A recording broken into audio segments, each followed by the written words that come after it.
Now, in the next few videos, I'm going to walk you step by step through the process of developing a Lightfunnels app. This will be a demo app that will allow us to see how to authenticate with the Lightfunnels API, how to make API calls, and how to listen to webhooks. For this demo app, I have chosen to create a Discord notifications app. This is a simple app that will wait for an order to be created on the Lightfunnels account, and it will take the order information and sends them to a Discord channel.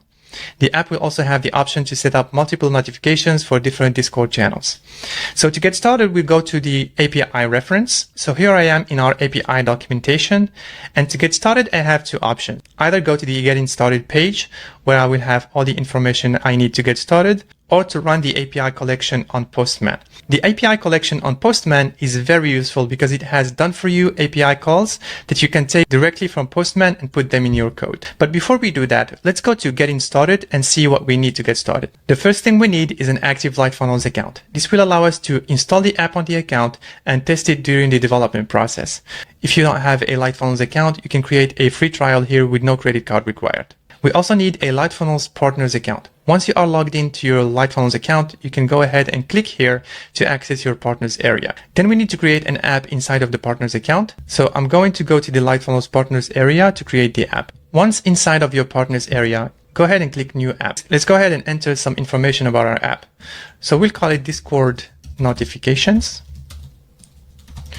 And for now, the app URL will be pointing to our local development server.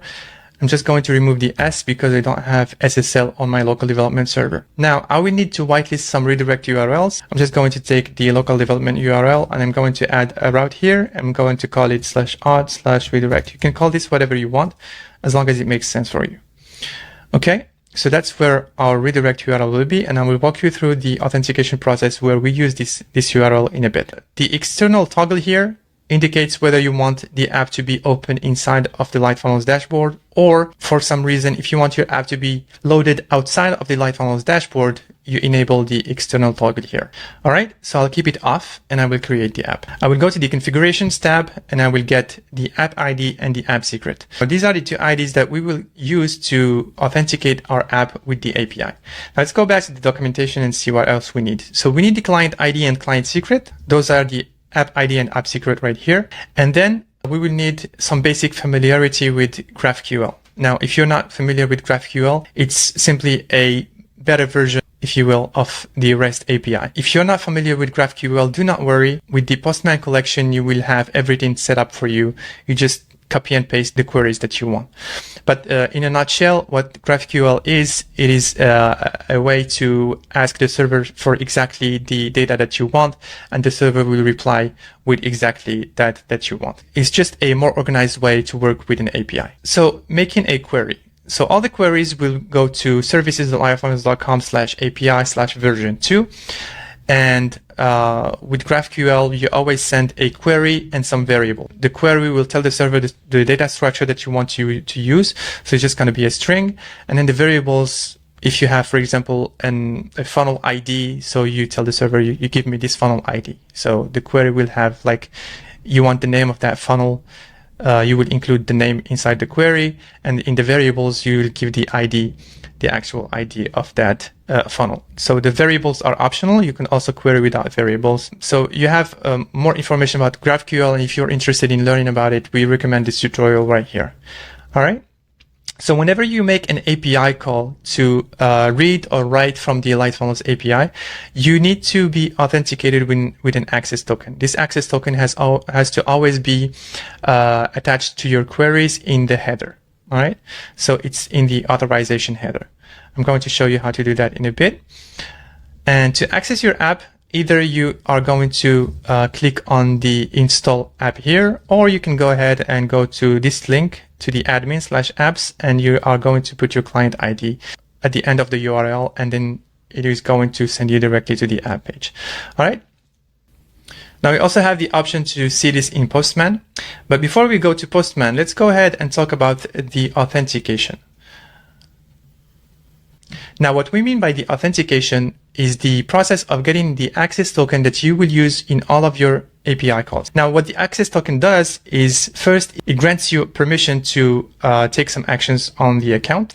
Those are the permissions that you choose, and it's up to the user to accept or deny those permissions. And we do that through what's called the consent screen that we will see in a bit. And it also identifies the account that the query is attached to. So when you make, for example, a query to get all the funnels from an account, the system checks the access token and it knows exactly which account you're talking about. All right, so let's go ahead and see how the process of getting an access token actually looks like. The first step is the consent screen. This is the screen where the user will accept or deny the permission that you are asking from them. So for example, in the MailChimp app, the app is asking for the contacts data. All right.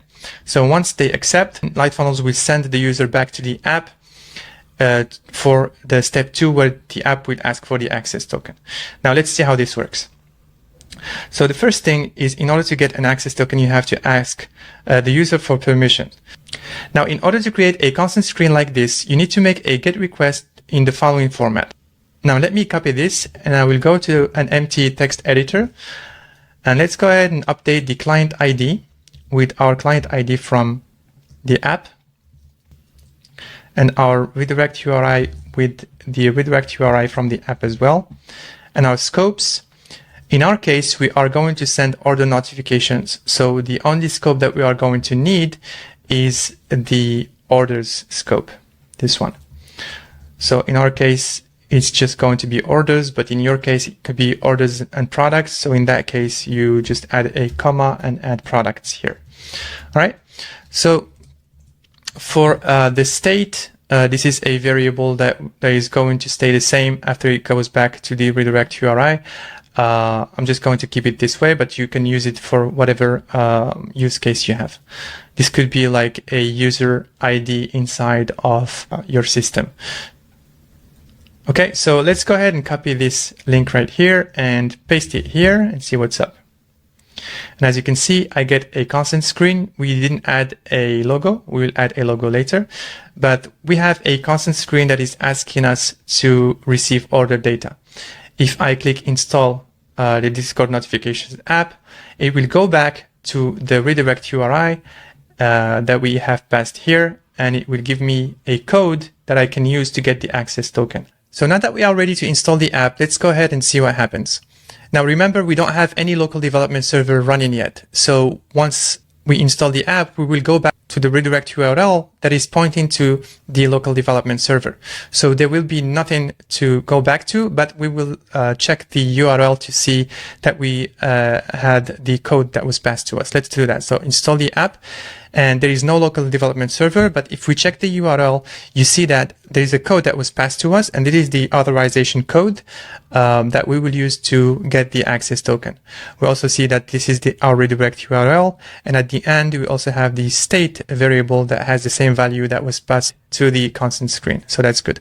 Now, if we copy the value of the code, and let's go ahead and just for a refresher, see what the documentation for getting the access token says. It says that we need to post to this URL using the client ID, client secret, and the authorization code that I just copied. So in order to do this, now that we don't have any code running yet, we can do it directly from Postman. If you go to Postman and check the get access token query, you can see that that's the query here. It will pass the client ID and client secret. These will automatically be filled from the variables that we have filled here. And for the code, it says, this is an old code that I was using before, but I will paste the code that we have just had in our redirect URL, and we will send, and let's see what happens. You can see that we had an access token that was sent back to us. Now with this access token, we can save it to our database and use it in all of our queries. Inside of Postman, what I'm going to do is copy this access token, and I'm going to go to the variables and save it right here.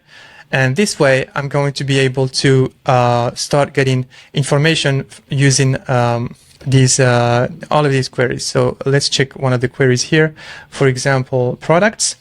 So this will give me a list of products, and you will see that in the authorization, it is inheriting from its parent. And the parent authorization says that it's using a bearer token and it's using the access token. So this will send the authorization header for using the access token. So let's go back to products get, and let's see the body. Now the body is a GraphQL query, and it's asking for an ID, the title, the price, and created ad of the products, and it will bring us a list of products. There's also the cursors that you can use for pagination. We do have a pagination page that explains how the pagination works in Lightfunnels. So let's send this. And it tells me that I don't have access to this resource because I did not add the product scope in my constant screen. So that's my mistake. Let's go ahead and use something that we have access to, and that is orders. And if we check the body of the query, you can see that we are requesting some information about the orders. Let's go ahead and send. You can see here in the edges that we have an array of orders. Okay, so you also have the option to sort and to navigate through pages while querying this data. So now that we did this through Postman to make it easy, the next step is to write some code that will do all of this automatically. All right, so we don't have to deal with Postman. We will go ahead and directly get the access token and add it to our database. So in the next video, we're going to set up our project and set up our database and write some code that will automatically do the authentication for us. All right, so I'll see you then.